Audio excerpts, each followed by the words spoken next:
TV1 රැස්වීදන ජීවිතේ.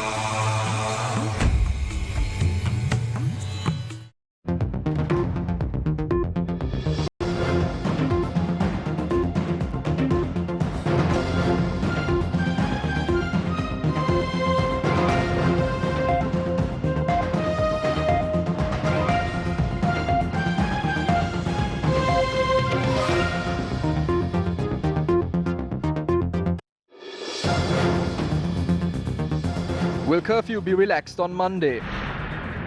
Health Minister warns that the elderly should be cautious. Constitutional crisis taken to courts. 3 groups including Samagi Jana Balawegaya file FR petitions. State officials involved in the 5,000 rupee allowance distribution to be given benefits.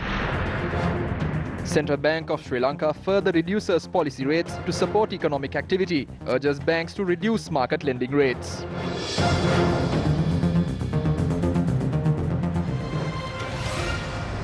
Good evening and welcome to Primetime News on TV1. The State Vesak celebrations took place at Temple Trees today with the participation of Prime Minister Mahinda Rajapaksa. The theme of the State Vesak celebrations, which were held under the auspices of the chief prelates of the 3 sects, was "Health is the ultimate profit." Dutiyampi buddhang saranang gacchami. Minister Bandula Gunawardena unveiled the first day covers of 4 stamps as part of the event to commemorate this year's Vesak Day. Prime Minister Mahinda Rajapaksa also presented a traditional Puja Bhumi scripture to the Olugoduwa Rajamaha Viharya in Horana. Shiragata Bauddha Siritak Tibuna, Keniguge Vayasa Gana kiya. We had an age-old Buddhist tradition where we mentioned someone's age based on the number of Vesak Poya days. The future was spoken in terms of the number of Vesak Poya days. When they asked me when a government that will protect Buddhism will govern this country, I answered in terms of the number of Vesak Poya days. Now that Vesak Poya day has dawned, those who have understood the Dharma of the Lord Buddha and those who have come to accept it, I know that they will not be affected by the tragedies we are facing. The Buddhist people will not be saddened by the things that are ongoing. Therefore, we must make this COVID pandemic an opportunity to understand the Dhamma. The Prime Minister also expressed a wish that he bears. Some people are saying that this pandemic is a punishment given to us by Mother Nature. So instead of wishing the best for everyone, some people are hoping that those fighting this pandemic also be punished. But we will not go to punish anyone. We will be free of these wicked thoughts to punish. The Buddhist community was the first in the world to reject extremism. Today, those of all religions and races have had to come together and make decisions.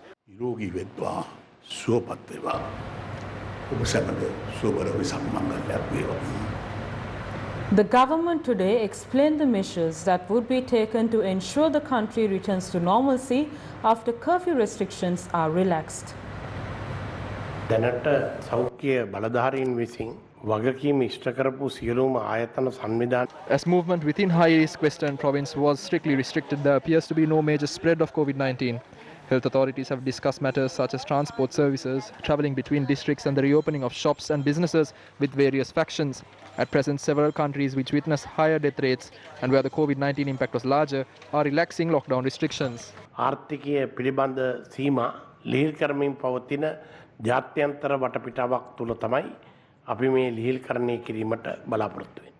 අන්දරනීතිය සඳහා 11 වෙනිදා ඉවත් කරයි කියලා බලාපොරොත්තුවක් තියාගන්න පුළුවන්. ඔව් බලාපොරොත්තුවක් තිබෙනවා. තත්ත්වය විශාල ලෙස. Yes, there is hope. Assuming the situation does not worsen, if the fear of contagion is eradicated, the curfew will definitely be relaxed on the 11th. නිසක වශයෙන් 11 වෙනිදාට ඇඳිරි තත්ත්වය ඉවත් වෙනවා. මේ ලොක්ඩවුන් එක ඉවත් කිරීමට සම්බන්ධව ඔබතුමගේ අදහස මොකක්ද මේ? ක්‍රියාත්මක කරන්න පුළුවන් වේද මේ තියෙන තත්ත්වෙත් එක්ක? 11 වෙනිදාට තව දවස් ගණනාවක් තියෙනවා. ඉතින් ඒ දවස් There are a few more days before the 11th. The decision to relax curfew will be based on the situation during these days. We will do everything possible to protect the people from our end. නාමත් එක්ක තමයි ඒ තත්ත්වය තීන්දුව කරන්න ඕනේ. සෞඛ්‍ය කාර්ය මණ්ඩලයේ මේ රෝගී ව්‍යාප්තිය යම්කිසි ආකාරයක තර්ජනයක් නේද? තර්ජන නැති තැනක්. The threat is everywhere. Regardless of one's profession, this virus virus is a threat to every individual in the world. So we cannot say that this virus poses a threat to only one specific group. නෑ කියන්න බැහැනේ.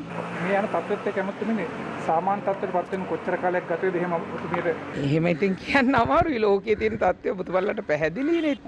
That is a difficult question to answer. Everyone can understand the prevailing situation. We clearly instructed the general public to adhere to the health guidelines. However, people in certain areas failed to do so. This is why curfew was continued in these areas. සමහර තැන්වල ජනතාව උපදෙස් පිළිපැද්දෙන්නේ නැහැ. ඒ කියපු දෙයක තමයි අපි දිගින් දිගටම කිව්වේ. ඔබතුමී සඳහන් කරන ආකාරයට මේ කාරණාත් එක්ක මැතිවරණයකට යාම සම්සිය ආකාරයක අවදානම්කාරී තත්ත්වයක් නේද? රටේ යම් යම් කොටස්වල There are certain parts of the country which are not facing any issue. You are wrong to ask me such a question at this point. With the support of the general public, there is a possibility for an election to be held. ඉඩකඩකුත් තියෙනවා. A group of former parliamentarians from the Samagi Jana Balawega inquired regarding the current situation from the Director General of Health Services, Specialist Dr. Anil Jasinghe today. The group inquired about the possibility of increasing PCR tests in the country. It is wrong for us to speak of numbers as it is linked to the disease. We will increase the capacity of tests that could be conducted. We will join hands with the Peradeniya University and the Kalaniya University. Then we can increase the capacity even further. At present, we can easily conduct at least 3,000 tests daily.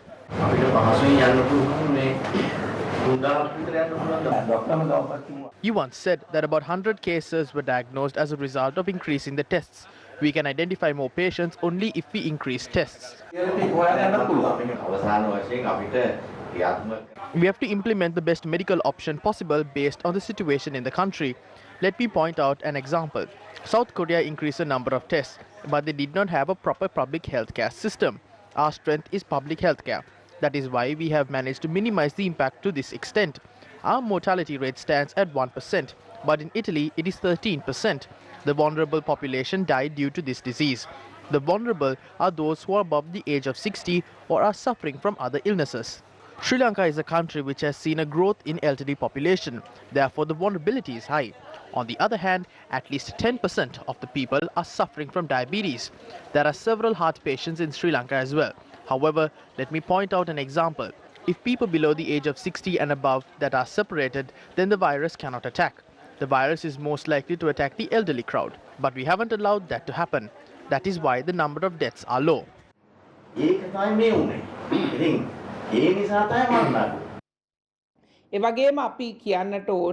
After curfew restrictions are relaxed, we urge the elderly and all senior citizens to be extra cautious. Almost 30% of our population are senior citizens. Elderly individuals have a weaker immune system when compared to the others. Therefore, they are more vulnerable. බැරි වෙලා හරි ඔබ රෝගියෙකුට නිරාවරණය වුණොත් එය තරුණයෙකුට වැළඳුනාට වඩා යම් ප්‍රශ්නගත තත්ත්වයක්. Although talks have revolved around protecting the elderly population from the coronavirus, the elderly are forced to travel to collect their pensions, allowances and other forms of relief. Elders who arrived at the post office in Hatton to collect the elders' allowance returned home empty-handed as the payment was not issued today.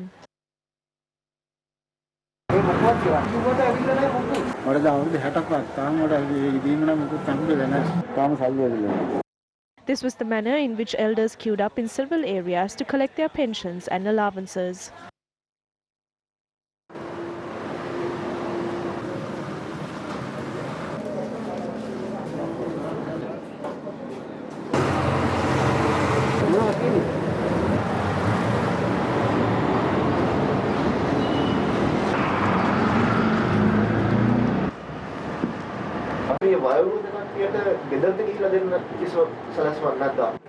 They were impatient until they received the funds. If we deliver it to their houses, their payment will be further delayed. There is a process that needs to be followed at the banks. This is why they go to the bank. If not, we could have distributed the funds to their doorstep. At this point, we cannot find another alternative. Most of the senior citizens cannot travel alone. They need support. Some have weak eyesight, some are physically weak and relying on a walking stick or a wheelchair. They are not fit to stand and wait in long queues. They cannot bear the heat. They are vulnerable and should not be exposed, especially amidst the prevailing outbreak of the COVID-19 virus. It is unfair that our elderly mothers and fathers are compelled to expose themselves in such a manner. A mechanism to distribute these funds to their homes should be set up. Former MP and JVP Politburo member Sunil Handunethi made a revelation today during a media briefing held at the party headquarters. They did not pass an appropriation bill last year. Instead, they approved a vote on account to draw funds for the first quarter of 2020, which expired on the 30th of April. On the 2nd of March, Parliament was dissolved. As stipulated on the Fiscal Responsibility Act of 2003, within 3 weeks after the dissolution of Parliament, the government has to formally issue a report to the general public on the financial situation of the country. The incumbent government published the said report on the website of the Ministry of Finance on the 23rd of March. The report bears the signature of Prime Minister Mahinda Rajapaksa in his capacity as the Minister of Finance. This is the relevant report. On page 12 of the report, they speak of another vote on account. A vote on account in March 2020, allocating money to the government. One fact that is clearly mentioned here is that, according to the Gazette issued on the 2nd of March, Parliament has been dissolved. While Parliament remains dissolved in that manner, based on the provisions of Article 150 Sub-Article 3 of the Constitution, the President has issued a vote on account for a period of 3 months, effective from the 6th of March. However, by the 6th of March, Parliament remained dissolved. As mentioned in this report, an allocation of 1.229 trillion has been made. Our question is, how was this done? No one has the authority to pass a vote on account without the approval of Parliament, without it being voted on. Anything done otherwise is unconstitutional and illegal. On page 13, revenue is estimated at 420 billion and expenditure at 1.229 trillion. Who approved this? Can an individual get a vote on account approved in this manner? They have utilized the provisions of Article 150 Sub-Article 3 of the Constitution to do this. Article 150 Sub-Article 3 of the Constitution very clearly states this. This is what is being heavily debated at present. It says, where the President dissolves Parliament before the appropriation bill for the financial year has passed into law, he may, unless Parliament shall have already made provisions, authorize the issue from the consolidated fund and the expenditure of such sums as he may consider necessary for the public services until the expiry of a period of 3 months from the date on which the new Parliament is summoned to meet. The President is not empowered through this provision to approve votes on account in this manner. The provision clearly states the President may only authorize the issue from the consolidated fund until the expiry of 3 months after a new Parliament is summoned to meet, which means if the election is held in June, the President can authorize the issue from the consolidated fund for 3 months after the date the new Parliament is summoned to meet. What have they done here? They have utilized this provision and have formulated a vote on account amounting to 1.229 trillion 4 days after Parliament was dissolved, that is the 6th of March. They must be held accountable for this. Just because it says vote on account does not mean it has been approved. There are two types of vote on account. The definition of vote on account means spending under the provisions elaborated through an account. That can only be approved before the lapse of 3 months after the new Parliament convenes.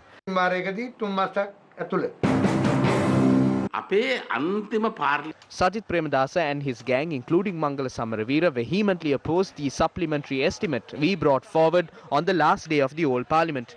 We withdrew that proposal immediately because we knew the Parliament would be dissolved in a few days and thereafter financial powers would be vested with the President. Therefore, I would like to tell that person all financial activities have been carried out properly and legally by the President and his Secretary P.B. Jayasundara.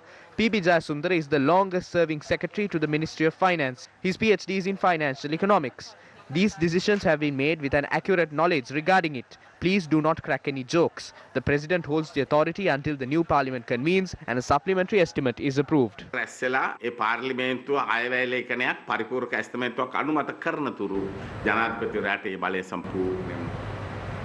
Well, former parliamentarian Sunil Handunethi revealed certain matters on the vote on account.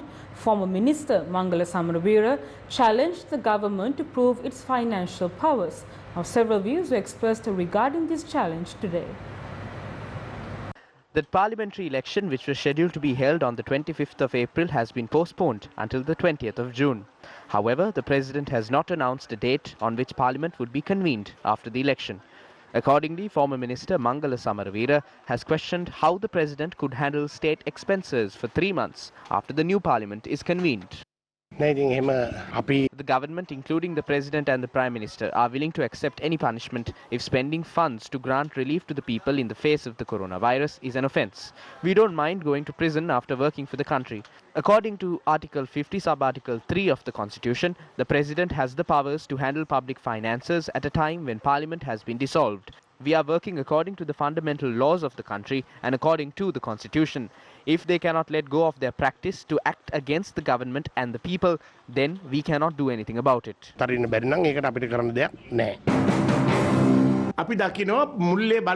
The President has the powers to handle public finances through the Consolidated Fund for 3 months after the new Parliament is convened. However, this is an inauspicious time.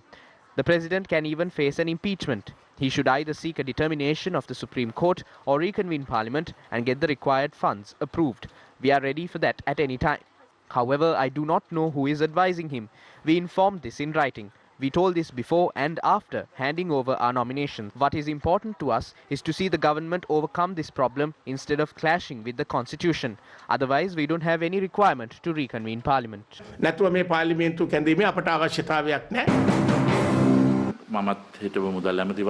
As a former finance minister, what I know is that under Article 50 Sub-Article 3 of the Constitution, the funds of the vote on account will be available for a certain period of time after the 30th of April. As far as I know, these funds can be used for 3 more months, but I don't know whether the documents have been submitted for this.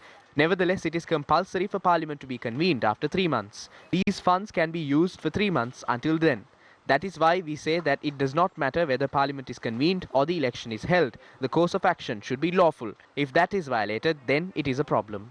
We have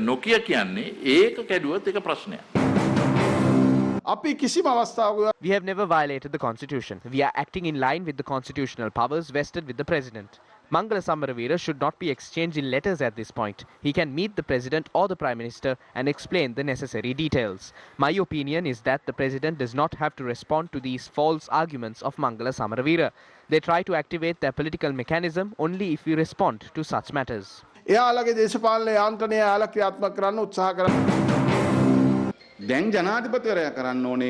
President should not play a game of hide and seek. It is not about convening Parliament with the Prime Minister. If Parliament cannot be convened, how can they find funds for state expenses? Will public servants be protected when they are given financial powers by the Finance Minister? Instead of going around seeking opinions, seek an interpretation of the Constitution from the Supreme Court. Ask for an opinion from the Supreme Court and decide on the future course of action. If the government is trying to conduct the election instead of doing that, we wish to tell them to conduct the poll amidst a better environment. A plethora of constitutional complications, including conducting the general election, reconvening Parliament, issuing nominations on a government holiday, and monetary powers, have caused a raging debate to ensue among various circles in the country. Against such a backdrop, these complications have now been directed towards the Supreme Court to be resolved. Former MP Ranjit Madhuma Bandara, who is the General Secretary of the Samagi Jana Balawegaya, filed a fundamental rights application with the Supreme Court today.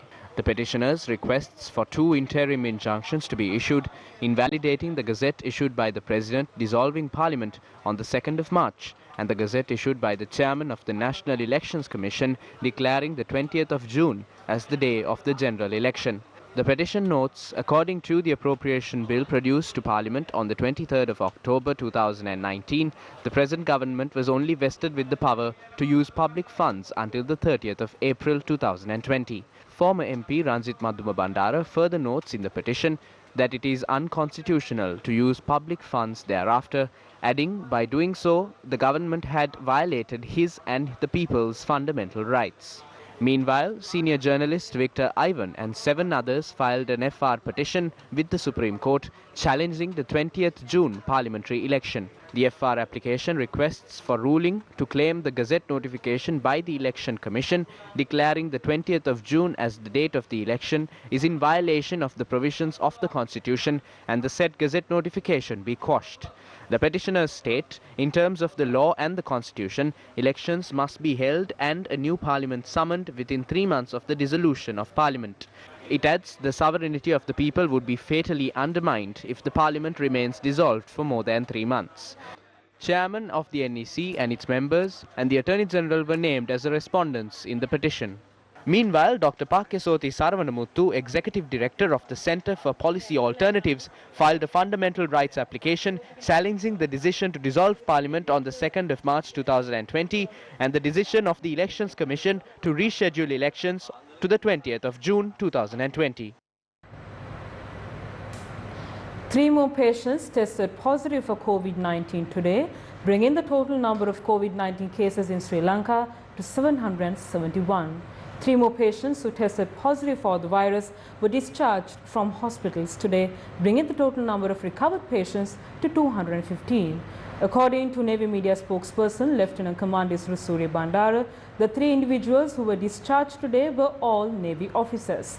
550 active patients are currently under medical supervision.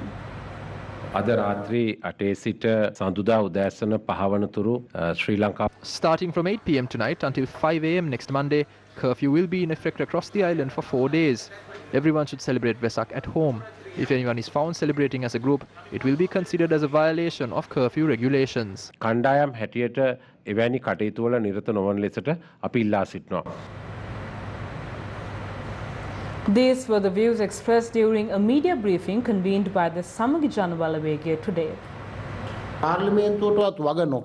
US citizen Basil Rajapaksa, who is not responsible to Parliament, has been entrusted with the responsibility of managing funds and distributing them. The Prime Minister is saying that the funds are sufficient for all families in the country and have been released. However, the situation is such that several people are saying they have not received the funds. Therefore, we have a major problem as a country. Are these funds being channeled in the right manner? Are they being managed properly? What will happen to these funds?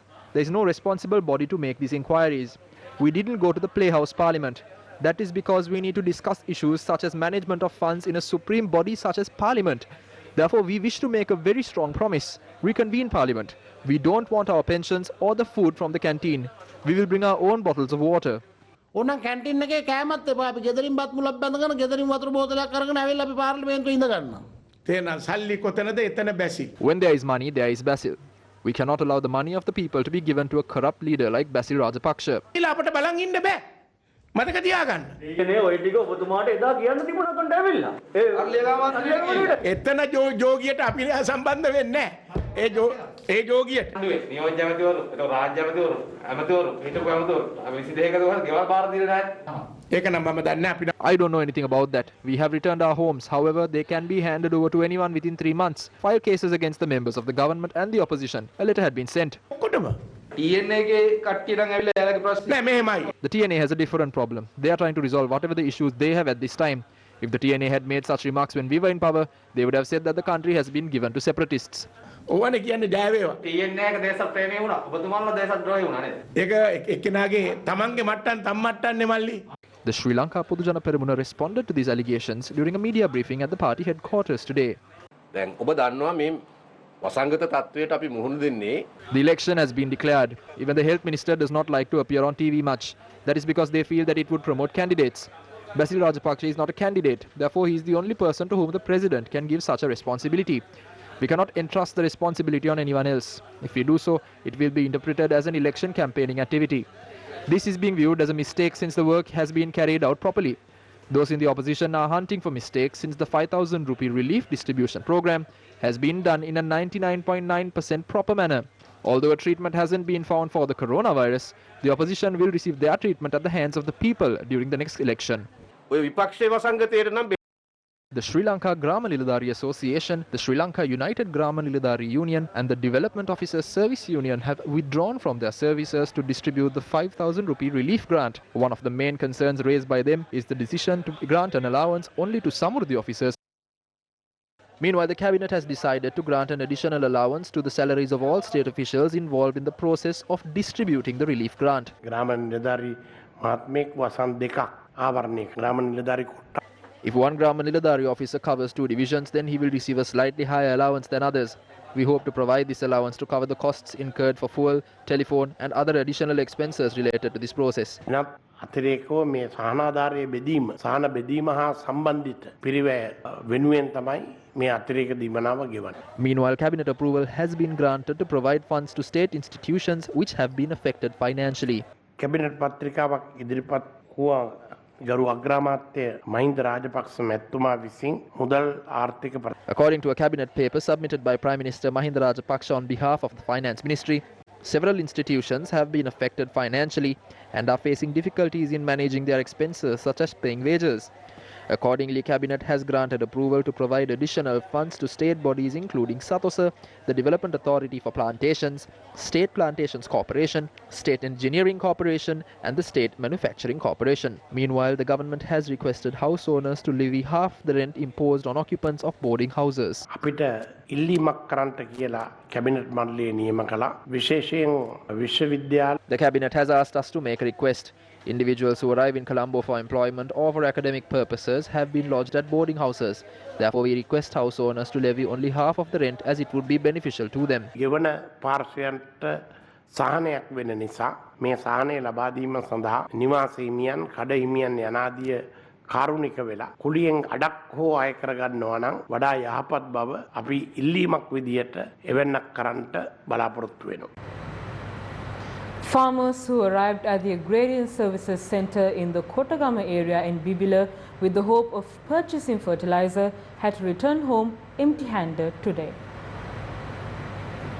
Farmers queued up at the Agrarian Services Centre based on an announcement provided by these officials. Payments were collected from these farmers to provide them with 2 bundles of fertilizer. Although at least 1,500 farmers had arrived at the centre, only one lorry carrying about 400 bundles of fertilizer had arrived in the area. Farmers expressed severe objection due to the lack of fertilizer that had been brought to the centre. The police and public health inspectors had arrived at the location to bring the situation under control. These farmers left for their homes empty-handed after officials at the Agrarian Centre promised to provide the required fertilizer by next Tuesday. In news we just received, President Secretary P.B. Jayasundara has made a request from all state sector employees to donate their monthly salary for the month of May or a portion of it in a bid to reduce the budget deficit. President Secretary Jayasundara notes that approximately 100 billion rupees is required to pay salaries of state servants for the month of May. The President Secretary also pointed out that the pressure faced by the country due to the COVID-19 and it repaying its debts could also be minimized as a result of this action. We will be back after this short commercial break. Does your business belong to one of these marketing communication industries?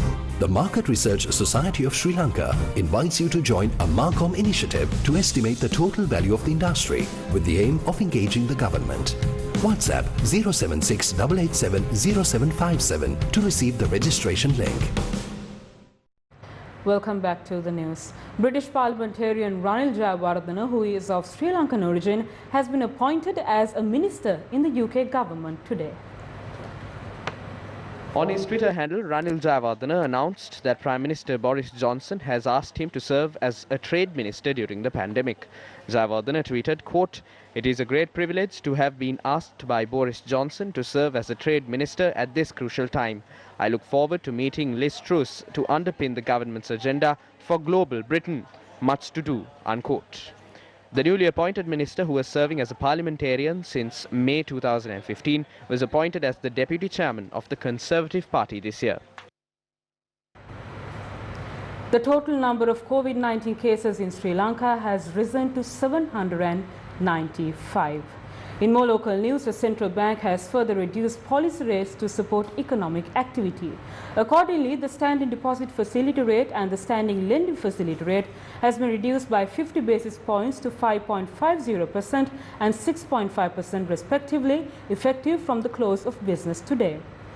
The statutory reserve ratio remains unchanged at 4%. The Monetary Board arrived at this decision considering the necessity to further support the economy, which has been affected by the COVID-19 pandemic.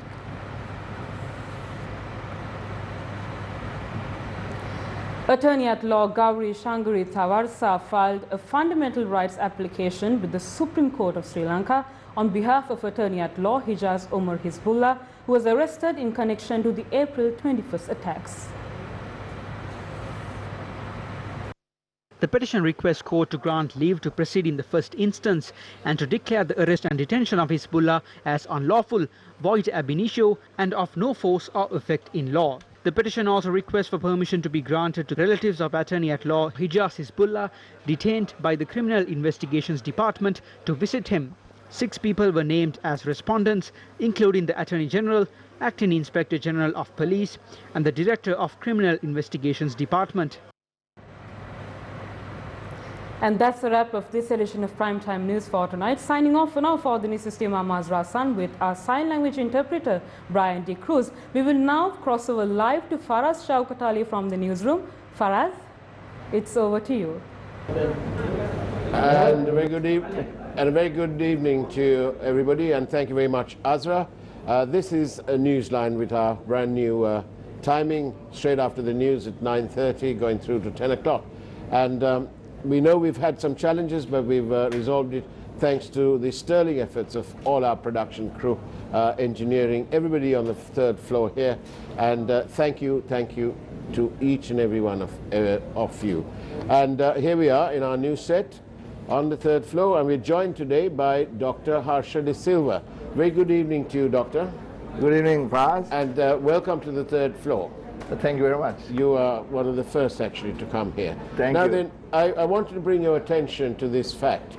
A letter sent by the Secretary to the President, Dr. P.B. Jayasundara.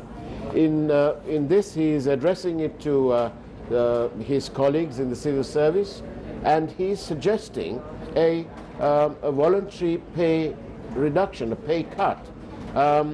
This is, in my view, a spectacularly poorly timed letter, especially because 2 weeks ago the Cabinet of Ministers passed a couple of projects. One project alone is nearly $1 billion, which in today's money with its exchange rate, the runaway exchange rate, is over 190 billion rupees. That's just Section 3. And they also had Section 4. Asha, what do you have to say to this? On the one side, they're passing all these projects in between this pandemic and this absolute crisis with the economy, absolutely chaos.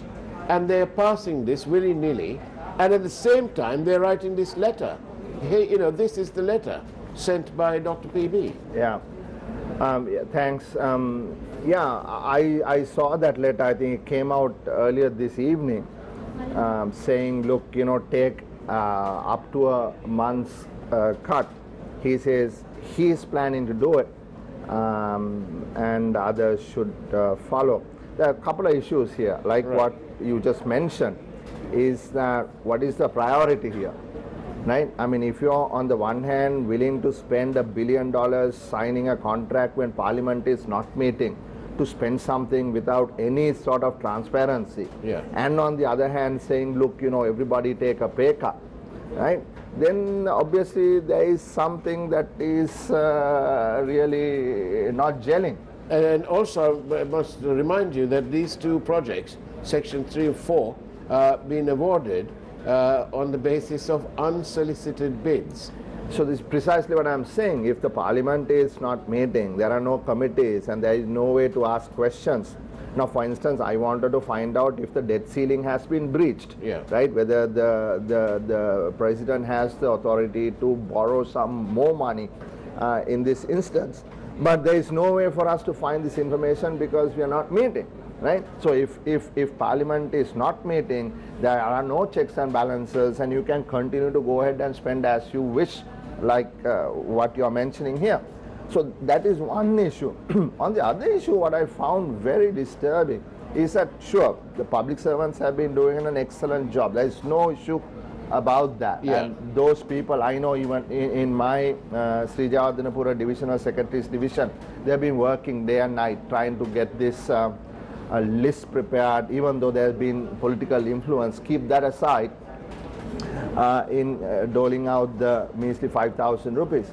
But what they say is Rajansya, talk about Rajansya, and says Pudgalikansya Pasugami. That is regressive. Regressive. I mean, I don't think that is fair, because who, whether it is the delivery guy or whether it is the bank employee or whether it is you guys, I mean, all the people in the private sector, whoever had to go out and work, went out and worked. Indeed. Right? Indeed. So why is the private sector being accused as being Pasugami? I think that's not the kind of tone that one needs to use. Indeed. One must appreciate the work of every citizen, whether he or she belongs to the public sector or the private sector. Yeah. And on the other hand, private sector has seen salary cuts in large percentage. Yeah. Right? Some people have been laid off, and some people have been told, you go home and we will tell you if and when you can come back to work. So the private sector has taken a toll.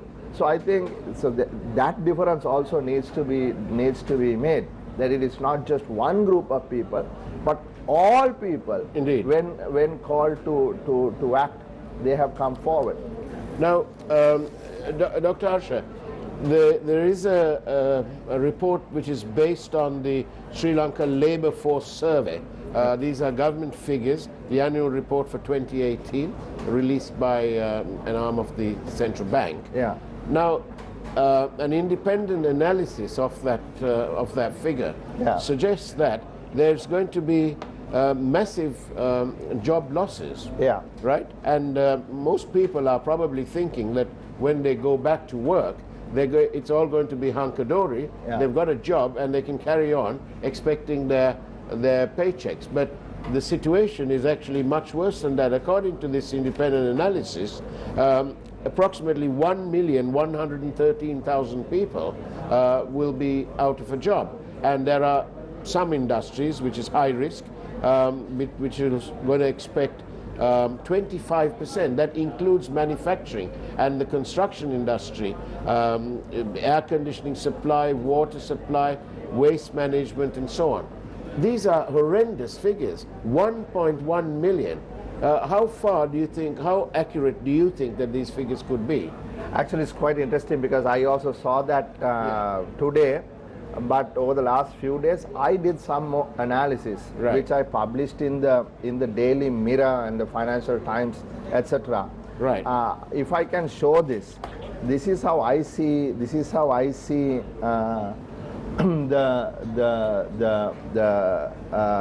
situation panning out. Okay. So can you see this? We'll see if they can get it close enough. Right, there we go. Let's have a look. Right. So what is this? There, it's now on the screen properly. Okay. So here what I'm looking at is the risk factor. Low risk to high risk. Yeah. And depending on how frequently you get paid, monthly or daily paid. Yeah. Now what you see here is the public sector. 1.2 million people in the public sector. And I put them at the lowest risk of being laid off or having to seek job or salary cuts, and that is 1.2 million. Within that are business owners, people who employ other people, about 200,000 people, and private sector essential workers, which is about another 200,000 people, right? So this is another way of looking at the 8 million people employed. And here in this green circle, there is a certain risk of either being laid off or getting your salary cut, and that is a vast majority. 1.6 million people in the organized private sector. That is people like most people here. And then what you have here is this big circle is the self-employed. 2.6 million people who are at a fairly high risk of reduced income. Right. And at the corner, the blue, which is the highest risk, are daily wage employees. So my point is that This 1.2 million people, I can't vouch for that number.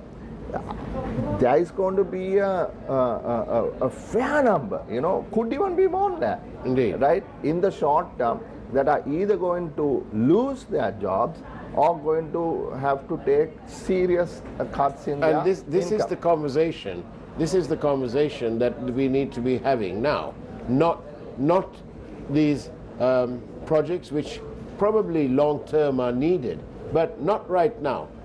Unfortunately, we saw the same thing happen. I can see similarities. During soon after the war finished, for example, Sri Lanka miserably failed the narrative, and they didn't take enough action to protect our reputation and so on. They spent millions and millions of dollars, but it didn't do the job. And the timing was spectacularly poor when they described collateral damage, for example. And over here, to pass two mega-sized projects, and within 2 weeks of that doing so, to write a letter, it's almost tongue-in-cheek. And my dear friend, Dr. Jayasundara, must have been under intense pressure to do this. But it sends the wrong message. It sends the wrong message when 66% of our workforce are unskilled workers, depending on this sort of informal economy, daily paid, if you like. Think about all the riders, the drivers. Yeah, I mean, there's another side to it, and in defense of PB, is what he's saying is, look, show that you're also willing to sacrifice, right? Willing to sacrifice, and he, that letter is all about sacrifice for the greater good of the nation. So what he's saying is, look, you guys have been getting paid, continuously, and therefore, why can't you take a month's cut if it is possible? Indeed. So it is really not the fact that he is asking the public sector also to try and give up something. But like you said, while doing these other things, spending this kind of money, then in that context, whether this is appropriate, it doesn't is the gel. question. Yeah. It simply doesn't gel. It's quite all right to ask somebody to consider making a donation, because that's what it is. Plus, for us, a lot of these workers, so 1.2 million people plus in the public sector, are not highly paid. You see, of course, in the previous government, between 2015 and 2020, every public servant did see an increase of their salaries by 107%. Indeed. But that last increment that was to come, that is the Ranugge report increment, which was supposed to come in on the 1st of April 2020, didn't come. So there would have been some sort of adjustment. But if you think about it, a teacher in 2015, if I'm not mistaken, was getting paid about 17,000 rupees. Right? And it went up to about 35,000 rupees at the end of 2019. So with 35,000 rupees, if you are being told take the cut, right, and not be paid for a month, then considering the expenses that they have, and given that if say some teachers have private income, private tuition and all that, if that is also not there, then certainly it is not going to be easy for the vast majority of the public sector workers to take this cut. Now then, thank you for the questions from loyal and wonderful viewers here who put up with our several changes in timings and so on, and locations too. Somebody says it's lovely. Thank you very much. Indeed it is. Now then, the questions by SMS, please, or by WhatsApp to 0772 300 305. Prefer it by SMS. And the questions have started actually. Now then, here's one question from somebody claiming to be in Colombo. If Dr. Harsha was in government, would he have handled this differently? If so, how? You see, there are three things one needs to do, in my view. First thing is make sure that people are able to survive. One is to, flatten the curve. That's the health issue, but flatten the economic the difficulty curve. How much can one person manage? What is the limit at which he or she breaks? How much can a family go without being, getting a salary or a monthly income? So first thing, the government is responsible. I say it is responsible. Government's responsibility in an unprecedented situation like this to change the laws, amend the laws, bring in new laws, and make sure that there is sufficient money to ensure that the 5.25 million households in this country are able to make ends meet. They are able to put food on the table. They are able to bring the medicine for their... This is all very good, and I love what I'm hearing. But one thing, you guys are all at sea. There's no leadership. Well, that's another story. It was a hypothetical question you asked. If we were in office, what we would do. So that is the first thing, to look after the family. Right. Second thing is to make sure, like, look at the industries that have seen tremendous instability or complete fall.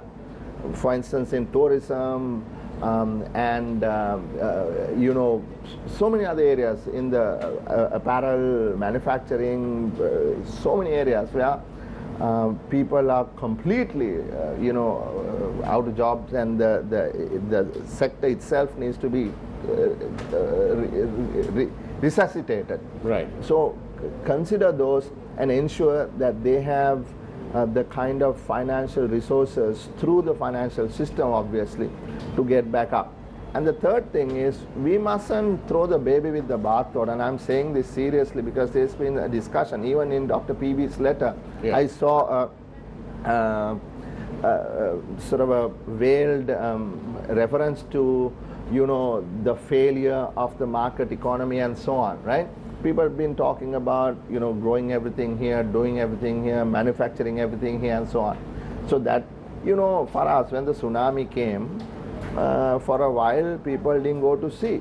Right. But after that, ships started sailing, fishermen started going out fishing and so on, because the tsunami wouldn't come for another century or whatever, right? So yes, coronavirus has come, but that doesn't mean we just, burn the bridges that we have built. Are you saying that we need to start living with it?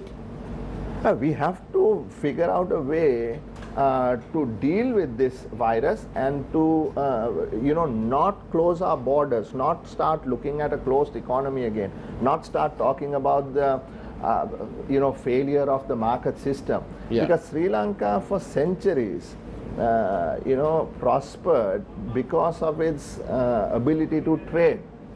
People talk about from Parakramabahu, in the 12th century to the Portuguese, to the Dutch and the English, and thereafter.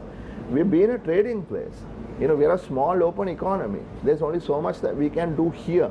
I mean, we can't be self-sufficient in rice and all vegetables and all. I've got several questions, and thank you once again for all the questions. As an economist, would you agree, is it a good idea, is it a bad idea, that the government uses the ETF fund and gives its members unemployment pay up to 6 months until they secure alternative employment if they are fired? Well, I don't see a problem in that per se, in that it is their money, right? And if they want to withdraw some of their money from the Provident Fund to survive for 6 months, why should the regulator say no to it, right? Because this is an unprecedented situation. But let me remind you, Faraz, there are only, I think, 3 million or so of the 8 million people who have access to such provident funds. Okay? Right. So 5 million people don't have any access to a provident fund. So this solution only resolves the problem of those people who are the least affected, not the people who are the most affected. Indeed. So if you're really looking for a solution that helps the people who are in real need, this is not a solution that's going to work. Because it, like you said, the question was, you take your money and give it to yourself. Right? It is not taking my money and giving it to you. I'm taking my money and giving it to myself, which I can't take under the law. But even to do that, you have to reconvene Parliament, because the EPF Act has to be changed through an act of Parliament. As long as the Parliament is out of bounds to MPs, nothing can be done, because the President has absolutely no authority to change the EPF Act that Ilangaratna brought in 1958. Right. It has to be done in Parliament. So this is the issue that we are talking about, and what I said at the beginning, that we should have the ability to amend laws, bring in new laws to deal with the financial issues that are now witnessed because of the coronavirus. Doctor, what are your thoughts on low focus being given to experts by all governments? Do you want to have more experts? I mean, unless you have expert opinion, people can't be just trying out new things in a situation like this. I was just reading about the global debt issue, right? Yeah. Now, interestingly, what they're saying is flatten the debt curve. Like the flattening the corona curve. You have to flatten the debt curve. Yeah. Because what's going to happen is globally countries are going to be in such amount of distress that the meltdown could be far worse than what we have ever seen in our lifetime. Indeed. Or more. So now if the discourse is around learning from the past, they're talking about what happened in the global financial crisis in 2007-8. They're talking about what happened in Mexico or Russia, the ruble crisis in 1998. They're talking about what happened in Latin America in 1989. And what are the lessons that we can learn? People are even talking about the Marshall Fund. They're talking about what happened after the World War. So experts can bring to the table ideas that are not colored by politics, right? And if you are able to see the value of expert opinion for what it is, right, then those can be used either as it is or tempered or customized to the situation at hand. Yes. So in this global crisis that is emerging in terms of debt, what people are talking about is what are called Brady bonds. There's a guy called Brady, who was a Secretary of the Treasury in the US, and it was him who proposed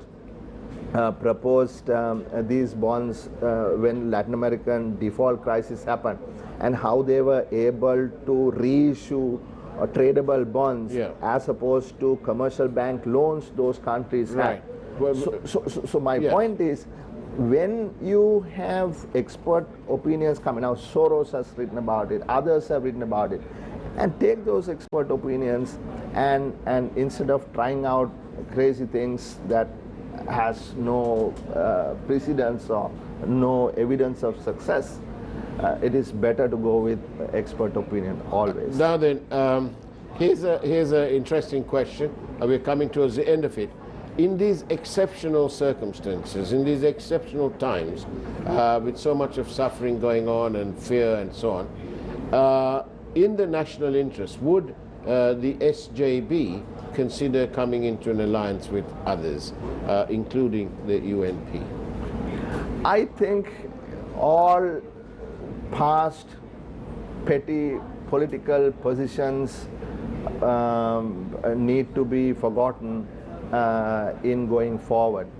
To me, it really doesn't matter which political party or which alliance succeeds, as long as Sri Lanka succeeds. And I'm being really honest with you here, because I was so fed up with this politics. I actually almost walked away, and I came back because they asked me to come back. Indeed. Right? So as a professional who is now a politician, and I see all the you know, the... Somebody's asking, by the way, as we come to the end of the program, somebody's asking whether you make your living privately or are you in the pay of others?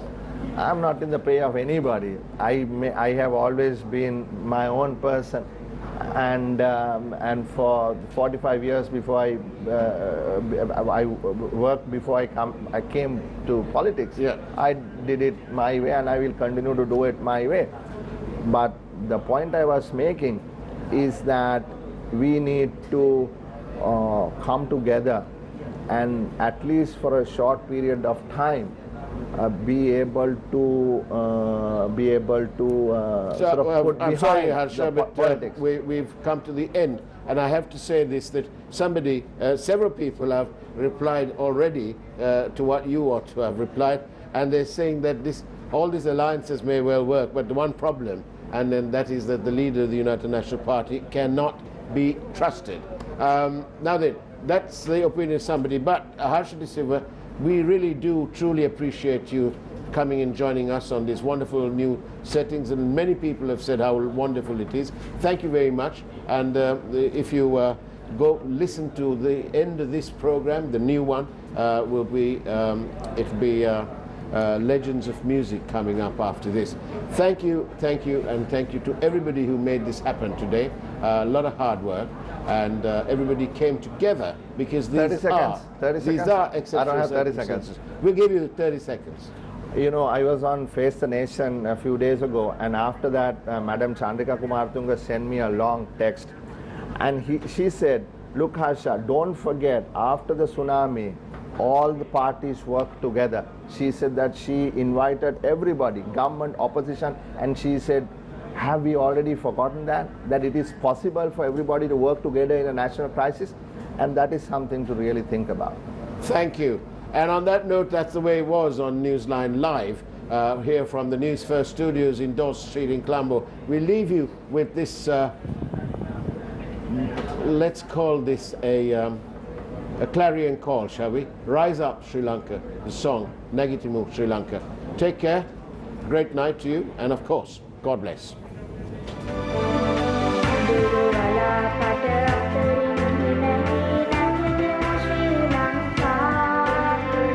Biasa kesangka badaka aterin nagitimu Sri Lanka.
Nagitimu, Sri Lanka.